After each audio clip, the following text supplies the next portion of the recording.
This is Dianne Andrews in Black and White.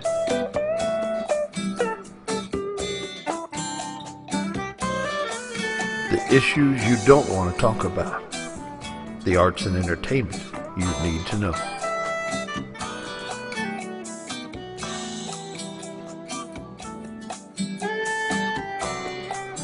And now here's your host, Dianne Andrews.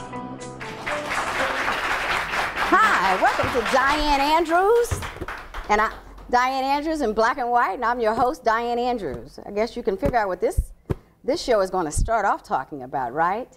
It's going to be about basketball. But thank you, audience, for being here. Thank you, YouTube, and thank you all over the state for watching Dianne Andrews. We come on twice a week in all the major cities and about 5 times a week here in Baton Rouge. And keep on watching us. In fact, I have people in Iraq watching us. And what we're doing today, we're going to call somebody from Baghdad, Iraq.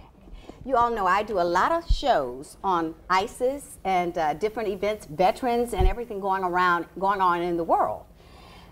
My masseuse, her name is Jennifer Marsh. Very good. She's about my height, little lady. And we were talking one day, and she told me, my husband played basketball in Iran. I said, what? He played basketball in Iran? I knew we had European leagues, but I had no idea Iraq and Iran played basketball. So then Coach Dale Brown told me about a friend of his that coached a league in Iraq, who we're going to get on the phone.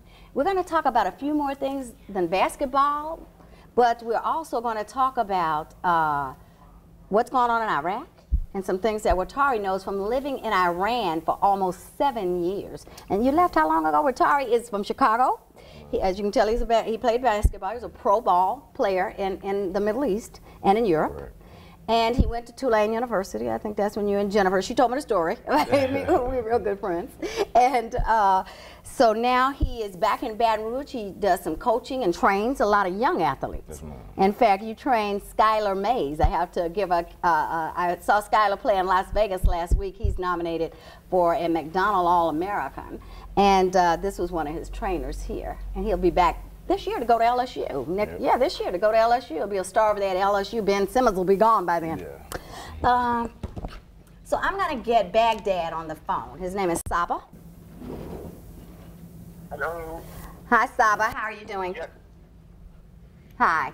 Well, you know who this is, Dianne Andrews in Black and White. I have another young man who played in Iran for 7 years. He played pro basketball. Sabah, I'm going to put the phone down, and we're going to have you on the speaker so we can get it through the TV, okay? On the phone with us from Baghdad, Iraq, is Sabah Aldihaif, I'm sorry. And Sabah is a very good friend of the LSU coach, Dale Brown. And Dale I had asked him, I wanted to interview a Muslim. And I thought it would be a Muslim, an Arab Muslim, because I've had the Nation of Islam Muslims on several times. I thought it would be someone who lived here. He gave me Sabah's name, about 6 months ago, and I am now talking, and you are listening to him from Baghdad, Iraq. He is a Shia Muslim.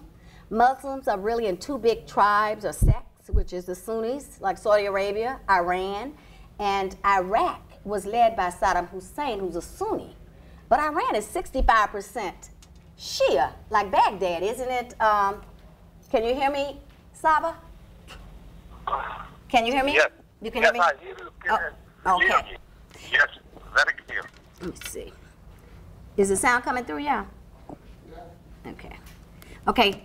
Sabah, tell me, I'm going to talk to him first, and we may lose this connection to Baghdad, but tell me, I know you are like one of the #1 merchants in textiles in the country of Iraq, correct? Can you hear me, Sabah? Yes. You were, okay. Can you hear me now? Can you say it again, please? Your career, yes. you were a textile importer into Iraq, correct? Yes, that's correct. Okay. Yes, that's correct. And was the war, do you think America was correct in dethroning Saddam Hussein, or did you disagree with that? Because it kind of ruined your business, didn't it? Did the war ruin your business? Well, during Saddam Hussein. So what, Sabah? Saddam Hussein, yes. During Saddam Hussein? Yes. Was he a good guy or a bad guy? Well, about Baghdad during Saddam Hussein? Yes. Can you hear me? Yes. Talk about Saddam Hussein, I would like, can you say it again? Okay, yes. Saddam Hussein, did he do good for the country of Iraq? Or was he not as good as he should have been? Can you hear me? Well, Saddam Hussein was, yes, I hear you. Actually, he is a dictatorship, and the country, when he took over 30 years, it was good. The economy was good, the people, everything, the government, societies, factories, agriculture, and the economy was very good. But he did a very stupid and silly mistakes in politics, which damaged the country. The first war started with Iraqi-Iran war, which lasted 8 years, and the people lost their families, their sons and fathers, and we lost all the saving. And second, he went for another war, which is Gulf War. He invaded Kuwait, and he did a very big mistake with that, which cost the country. And after the invasion of Kuwait, the sanction of the United Nations against Iraq, which lasted 10 years. This is the mistakes of Saddam Hussein, make troubles for the country, really. And the army is also destroyed, and he spent all his money to buy weapons and troops from abroad. Also, the people started to leave the country outside, and his policy against Shia, it was very hard and difficult. He didn't let them to use their some pray or visit to some holy places, and he hung some of them and put the leaders of them in the prison, and some politician people left the country abroad. And after that, when the 2003 Saddam, as you know, he hung and he left the country. Right, and then we ended up America getting him and all of that, and now he's not alive. But do you think Sorry, don't forget the security more than before, better than now. This is very, very important. I should say the truth. What about now? Security. Now what? Now Baghdad is mostly Shia, right? Right now, the Shia run Baghdad in Iraq, correct? It's mostly being run by Shia Muslims. Yes, it is correct. The Shia Muslim are 65%. This is during thousands of years, and everybody knows, and the Sunni less than the Shia in Iraq, and we live together as brothers for a long time. There is no difference between people. We love any kind of minorities, and we have the Christians live with us. Right, and I've seen Sabah since ISIS has taken over, most of the Christians have been run out of Iraq. It was 20% Christian, even though Saddam Hussein was Sunni. Iraq, as you said, and you told me and I had already read, it was always more Shia, but it was run by Saddam Hussein, who was a Sunni. And now ISIS. What is your take on ISIS? Iraq, well, ISIS is bad thoughts and behavior, wrong and killing. They are savage, and they're killing people, cutting heads. They are hating Shia and Christians and Yazidis, and they bomb the church and bomb the mosques in Mosul, and threatening many families from Yazidis, Shi'i, Shabak, and also they rape women and girls, and they use sexual slavery. They force girls to marry them by force, and anyone against them in religion or thought, they kill him. So everything, that's the one thing I wanted to clarify. Okay, to clarify with you. Can you hear me, Shaba? Yeah, their policy also to threaten the peace in the world, in Europe, in America, in the Middle East. And you can see what they have done in Syria, in Libya, in Sinai, in Egypt, in Iraq. It is very worse. They damaged 3 states, it was very peaceful and very good cities in the Middle East. Mosul, its second city and biggest city, 4 million population of Mosul. Ramadi last month, or maybe 15 days ago, on the New Year Day, the Iraqis celebrate for winning and liberating Ramadi, and also they celebrate in Baghdad for the New Year. So it came a joy for the people on the same time. So you can see what they have done to thousands of houses. ISIS destroyed them and bombed them in Ramadi. We have 3.5 million refugees inside the country, and the others, maybe families or boys, they left the country, they went to Europe for refugees. And still the problem going on, people without this weather and looking for someone to help them. But I know the United Nations sent aid. The Iraqi government also provide them shelters and tents and foods and medicine. Yes. I wanted to get that straight because that's really, I do a lot of ISIS shows, and that's really what I've been saying. There's no JV team, and you're basically solidifying that what the news is saying here in America is true. They are beheading Christians. They've driven the Christians out of Iraq, which you all did live peacefully together even when Saddam Hussein was there, and 20% of them are gone now. But let's talk then on a little lighter note. Tell me about your pro basketball and how you met Coach Dale Brown in the Philippines. Well, thank you. Yes, Dale Brown, I met him in the Philippines in 1988, and there was a clinic there on the World National Teams tournament, and I asked him if possible I can visit him to LSU to study basketball under him.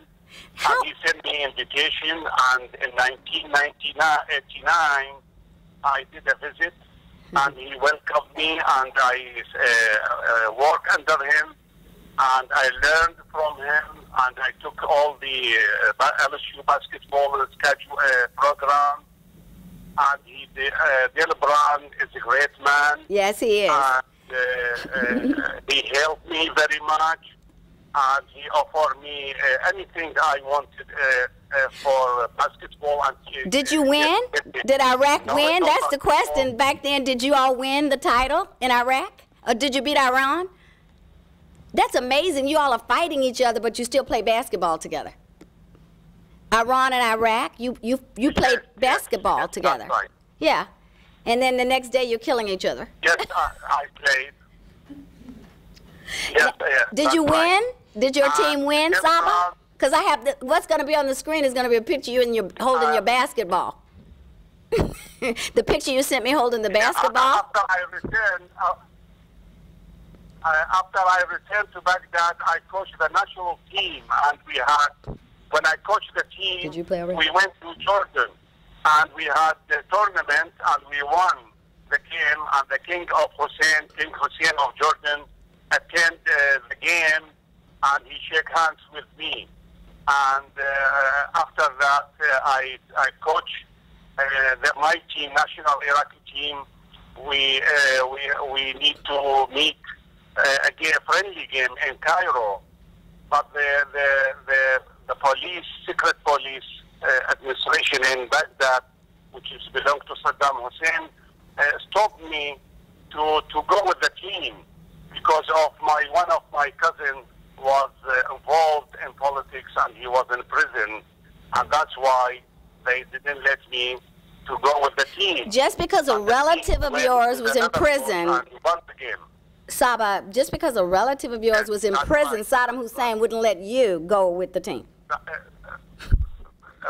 That's right. After that, I left the country. I went to England, and Coach Dale Brown visited me in England and in London 2 times, and he visited me in Amman two times. And any time when there is airstrike attacking Baghdad, the telephone ringing in my home, and I tell my wife that Dale Brown is calling me. And really, they're calling me and ask me, how are you safe? How you are you okay? Leave the country. I left to Amman, and really, Coach Brown offered me all the help. He asked me, what do you need? Any help I can do for you. And after that, I went in 1986. Sabah, I'm going to have to cut you off a little bit. Sabah, I need a couple of questions answered, and I'm going to get to Rotary. But I wanted to ask you, do you feel safe in Iraq today? Are you safe there? I know they're about to take Mosul back. Baghdad you all have. But Mosul, I think they're about to take back from ISIS, right? Mosul? Yes, that's right.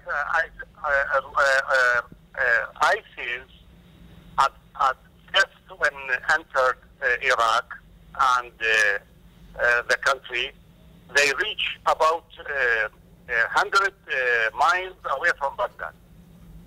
But the Iraqi army and some militia helped and pushed them back to Ramadi and Mosul.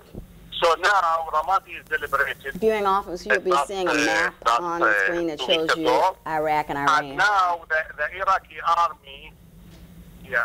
army now planning to attack Mosul maybe in the coming days. Well, I think America now has special operations troops over there, 4,000. I read that we have 4,000 special operations troops in Iraq helping the Iraqi army. And I know we were asked not to leave and to leave 10,000, and we didn't. And ISIS, that's when they formed back. In fact, al-Bashir Baghdadi was in Camp Buka in one of our prison camps, and that's when he started ISIS, praying with the people. And I guess their prayers was, let's go blow up some people and kill the Christians.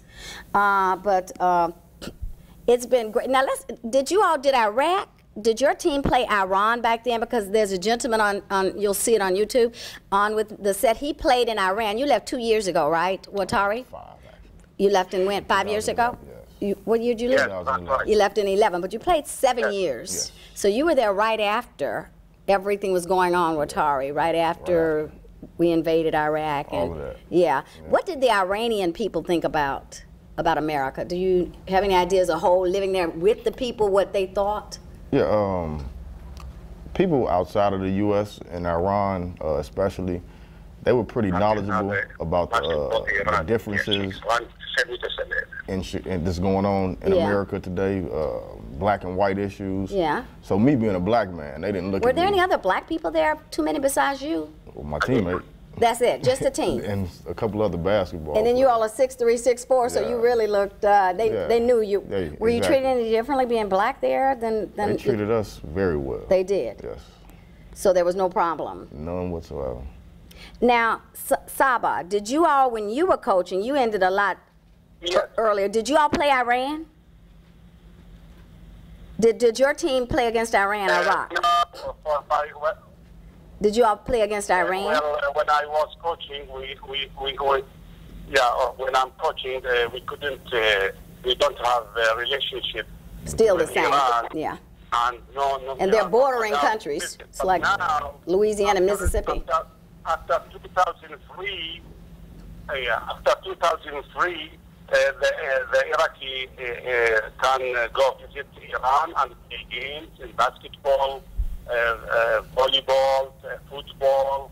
But last 3 months, the youth basketball, Iraqi basketball, had a tournament in Tehran. Oh, the capital of Iran. We exchanged with Iran. That was recently, last year? Iraq is open.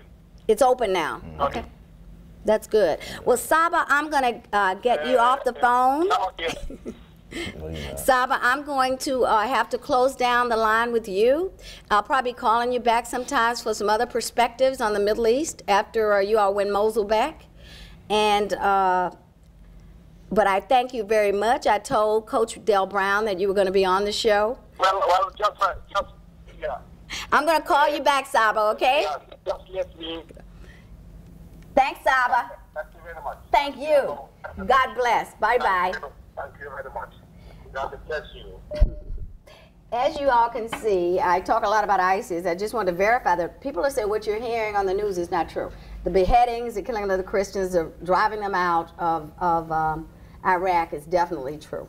Well, Walteri, let's talk about you. When you lived in Iran, you were just felt at home. I mean, they made you feel good.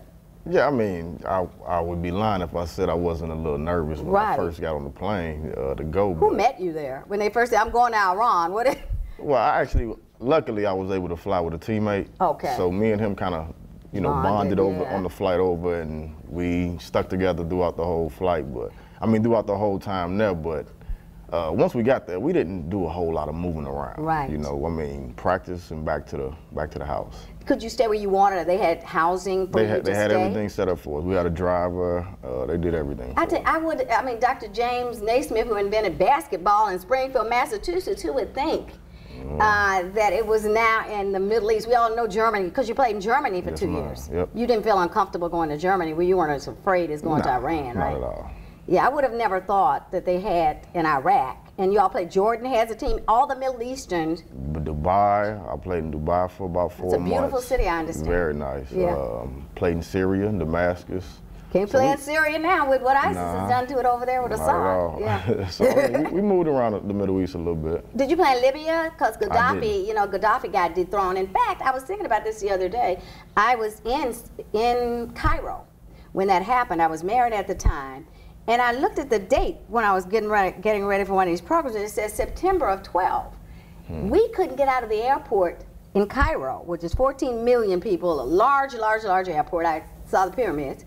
And we couldn't get out of the airport for 5 days. We went to go to the airport, and the guy was standing there with the arm gone, and he said, this airport is closed. You cannot leave. I said, oh my God, I'm stuck in Egypt for the rest of my life, or dead. And that was the same time that Gaddafi, that they were having the revolution, and that's when it started in Egypt, about the Muslim Brotherhood, and that's when it started in Libya, when Gaddafi, which a lot of people don't know, Libya is in Africa.